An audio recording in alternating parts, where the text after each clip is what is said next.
Assalamualaikum warahmatullahi wabarakatuh. Perkenalkan, nama saya Aura Mutiara Cirista Sutendi. Dan perkenalkan, nama saya Nadila Faiha Salsabila. Kami berdua dari kelas 10 IPS 3. Pada kesempatan kali ini, kami berdua akan mempresentasikan teks laporan hasil observasi tentang COVID-19. Virus corona atau Severe Acute Respiratory Syndrome Coronavirus 2 atau SARS-CoV-2 adalah virus yang menyerang sistem pernapasan. Penyakit karena infeksi virus ini disebut COVID-19.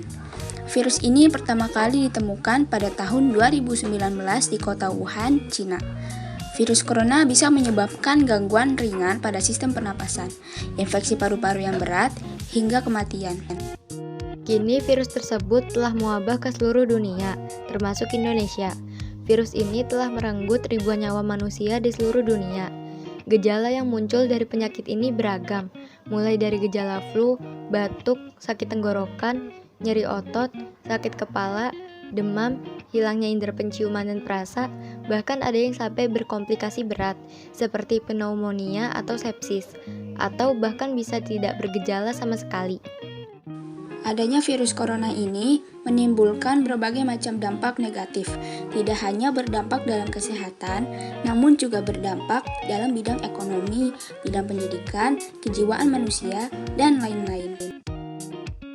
Salah satu contoh dalam bidang ekonomi adalah bangkrutnya perusahaan akibat tidak adanya pembeli, sehingga banyak terjadi pengangguran.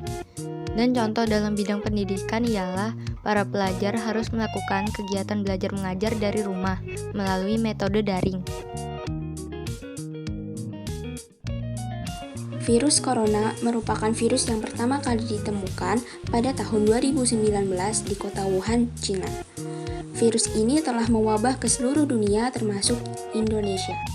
Gejala dari orang yang terinfeksi virus ini beragam, seperti flu, batuk, sakit tenggorokan, nyeri otot, sakit kepala, hilangnya indera penciuman dan perasa.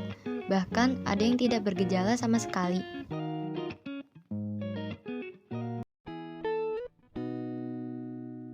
Selanjutnya, kami akan mempresentasikan mind mapping mengenai teks laporan hasil observasi yang telah kami buat sebelumnya.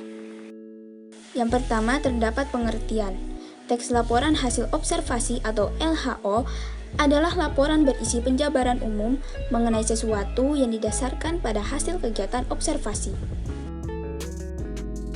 Kemudian terdapat fungsi dan tujuan. Tujuan utamanya yaitu untuk memberikan informasi secara objektif dan fakta yang ada di lapangan sesuai hasil pengamatan yang didapatkan.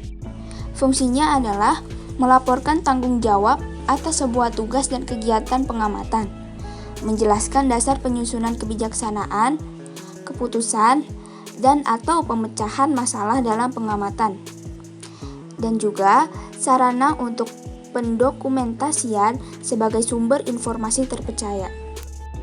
Kemudian terdapat bahasa LHO. Yang pertama, penggunaan verba atau kata kerja. Kedua, penggunaan frasa atau kelompok kata. Ketiga, penggunaan sinonim. Keempat, penggunaan antonim. Kelima, penggunaan nomina atau kata benda. Keenam, penggunaan konjungsi atau kata hubung. Ketujuh, penggunaan kalimat kompleks. Kedelapan, penggunaan kalimat simpleks. Kesembilan, penggunaan istilah. Kesepuluh, penggunaan adjektiva atau kata sifat. Sekian presentasi dari saya. Selanjutnya presentasi ini akan dilanjutkan oleh Dila. Saya akan mempresentasikan bagian dari mind mapping tentang laporan hasil observasi. Pertama, ada bagian struktur teks LHO.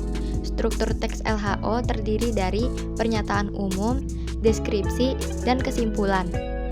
Lalu yang kedua, ada ciri-ciri LHO, yaitu harus mengandung fakta, bersifat objektif, ditulis lengkap dan menyeluruh, tidak memasukkan aspek menyimpang, mengandung prasangka atau keberpihakan, serta disajikan secara menarik, jelas, dan logis.